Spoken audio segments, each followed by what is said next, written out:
all my crafty friends, welcome back to my channel, Paper Therapy with Amy. This is Lake Life. It's a close to my heart paper pack, but Stampin' Up is selling it and there is only limited supplies. So it can be purchased, but some of the items from this collection are already sold out. I believe the paper is still available. Anyways, I love it, and I have the perfect pictures, so I'm going to bring those in. I'm just, I haven't cut these down yet. They're from the Canon Selphy. This is how they come. I like to show that sometimes so that people understand why sometimes I will overlap the borders, because this is how they come. So this is the only choice I have. So these are pretty awesome lake photos. This one here doesn't belong. And the other thing I wanted to talk to you about is one of the options you can do when you are scrapbooking 3x4 photos. So these are 3x4 with a border, and I do that on the Canon Selphy app. You can choose an app layout, and then you can choose bordered or borderless. So if they're borderless, they would come right to the edge. And otherwise, this is bordered, because I thought that would make them pop a bit more. And I'm just going to bring in, this is the Make It From Your Heart Volume 3 book. And I just wanted to show you, so if you have a layout like this with 4x6 photos in the center, you can make those, this is a 4x6 right here. Once I take these off, these actually come off like this, but I like to cut them because I don't like that perforated bumpy edge there.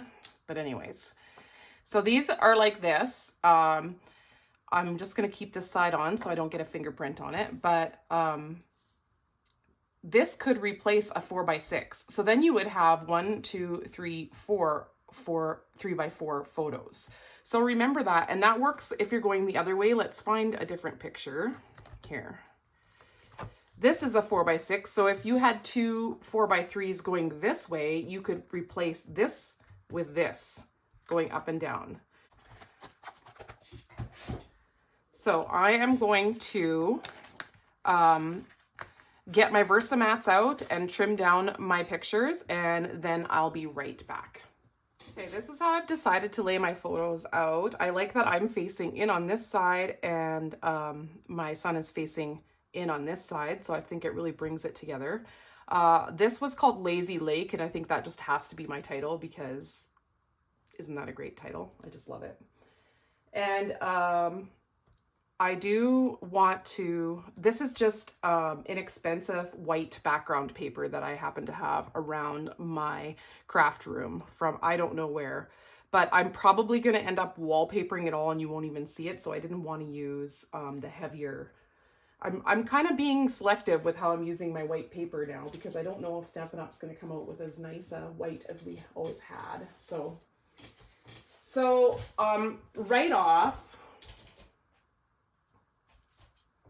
I do want to say that there's some papers that I absolutely just, I love. So this one right here, I really like. I like that it brings a dark color in. And then of course this one here is just awesome as well because it has the water. So for sure, I think I'm going to use those two. I may want to bring some black or even a charcoal gray in because I think I want to try and use this title here. So I am going to try, even though I'm going to use Lazy Lake as well, but this is not a very noticeable title. Like it's come on in, the water is fine. So I was thinking like maybe here somewhere do a bunch of strips here. So I'm thinking in the background, I would like this water paper, and it seems a bit weird to have it up top, but since the water kind of goes to the top of a lot of the pictures, I think it might be okay. And then I was thinking to have this paper on the bottom. So let's just see what that would look like before I chop into the paper. So I do like that. And of course, it always looks so nice with a border. And if I have a border, then I can bring these right to the edge, because the thing about the Canon Selphy is when you cut on the perforation lines, the pictures are not a true 4x6. Plus I'm overlapping this border here, so that's making it a little bit shorter yet. So I may decide to just leave a border all the way around, and in that case I may do this color, but I see that there's like other nice colors in here too. I do like it with the white though, because it mimics the white border here. And then this one might come up here, or even go on either side of the photos so that there's water kind of on either side of the photos, and then the rest of this paper goes around. So I'm going to give that a try first things first. Let's see how that looks. Probably keep it down to one sheet of this paper if I make this fairly wide on either side of here. So I'm thinking I want to get it to 6 inches. So if I have here, then I need to go, this is 1, 2, 3, 4, right? So I need to go 1 inch on either side for sure. Oh, and I think I'm actually going to do it this way, and I'm actually going to give it a little extra so I can tuck it under, because I like how it looks tucked underneath. So 1 and 2. And then I need 2 more for the other side. I would like these photos to pop a little bit more, and I don't really like the white on white here. So I'm thinking I'm going to put 1 more border around them. This would be okay. So let's see how it looks under them.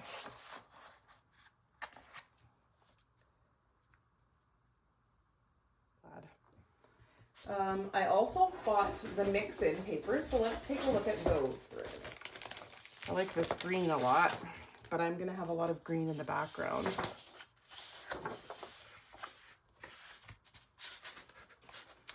I could use like an orange or something, just because I'm planning to use the embellishments, and the embellishments do have some orange and so on in them, as you can see here.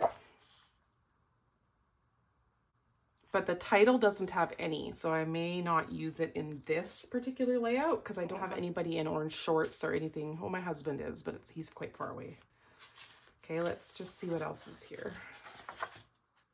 There's this wood grain, which there was a dock, but I don't have it on any other pictures. And then there's that one. I did mention black as well. I could try black. That might really make it pop, or even charcoal. Let's see. I think I might do that. So I just want a small border, so I'm going to go with 4.5 right now. I may even trim this down. And then I think I'm going to ink it with black to kind of give it even a little bit darker edge. 2.5 there as well. We'll do 2 3/4 just to be sure I have enough.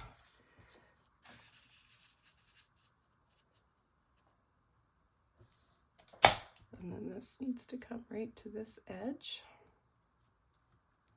Let's do 1, 2 3/4 again.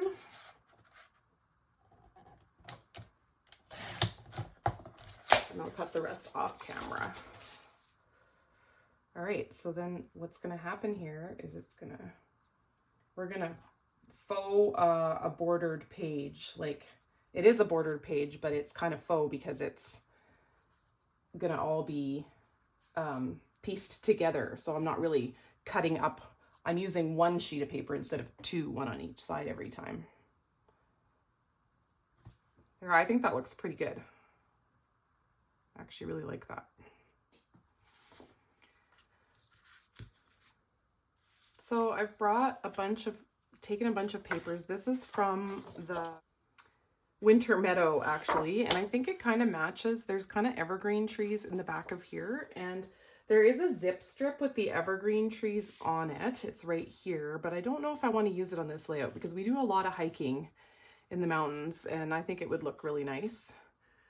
I might use part of it. So, I'm just kind of trying to decide if this would look good on here, because I think it does match the glacier, I think, quite well. So I might just give it a try. I mentioned that I wanted to have a bunch of strips with my title here, so I've cut all these strips and I'm going to try and arrange them in a way that I like. So I'm trying to spread out the colors and add some dark in here and there, and just have this title kind of readable but also fit in with the layout, that it's just not randomly sitting there. So I wanted to use a little bit of these paddles because, of course, I'm using the paddle board and my husband is. So that's a strip of paper with the paddles on it. And I didn't really measure. I just made sure it was just on top and bottom of the paddles. And then I have some 1/2-inch strips there and a 3/4-inch strip. I believe the evergreen paper is 1.5 inches. So just a bunch of different strips, and I'm going to end up dovetailing them all. When I transitioned to Stampin' Up, I said that I was going to keep on using my stash and I was going to be trying to add in Stampin' Up things that I would buy. So in this situation, I actually bought through Stampin' Up this paper pack, but it is a Close to My Heart branded paper pack. And I'm using the Country Wood paper there, that teal wood grain. Or paint peeling paper there is from Country Wood. And then I used that evergreen paper from the Winter Meadow. And I'm going to use some more of the Winter Meadow papers too in a few minutes. I'm also adding some of those strips on the bottom left to kind of make it cohesive and also draw your eye across the page so you look kind of from left to right. Isn't it so great when you can use an old stamp set? I used this one here to create this lazy lake because it kind of imitates this here, and I want to add some more circles. But one thing that's really fun is, let's go this way, is creating waves with a circle punch. So I'm just going to show you how you do that. Mine is getting old. So I'm going to punch out across the page here circles. It doesn't matter how deep you go because you want this to look like waves, or at least I wanted it to look like waves that were not all uniform. I wanted them to be different. So I'm going to create 3 of these, one of them in this darker color and then 2 of them in this lighter color. And these are all from the Winter Meadows paper. And then I'm going to layer them up so that it looks like waves behind waves, which is a really neat effect, and I think you'll really like it. This is a wonderfully inexpensive way to create something that's really layered and dynamic on your scrapbook layout, and all you need is a circle punch.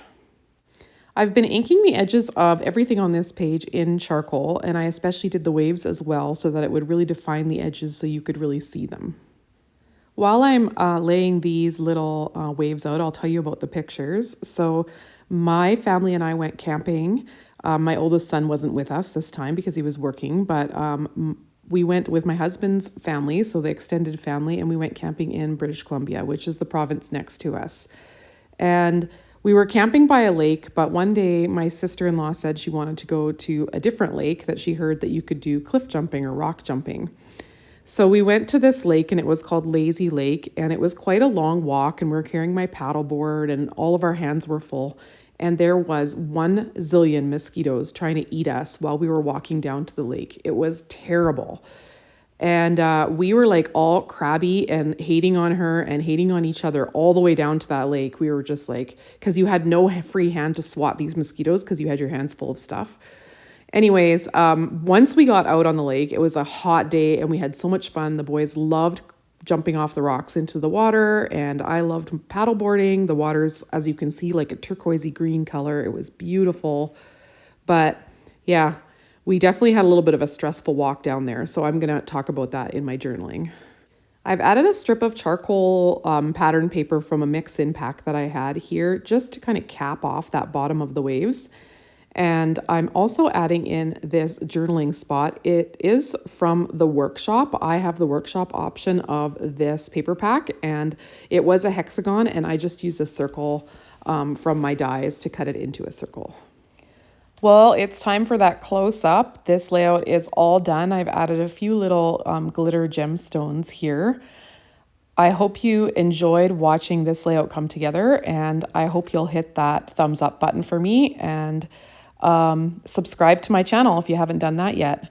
Leave me a comment and let me know what you thought of this layout and if you're gonna make waves in your future layouts. And I'll catch you guys all next time here on YouTube. Bye-bye.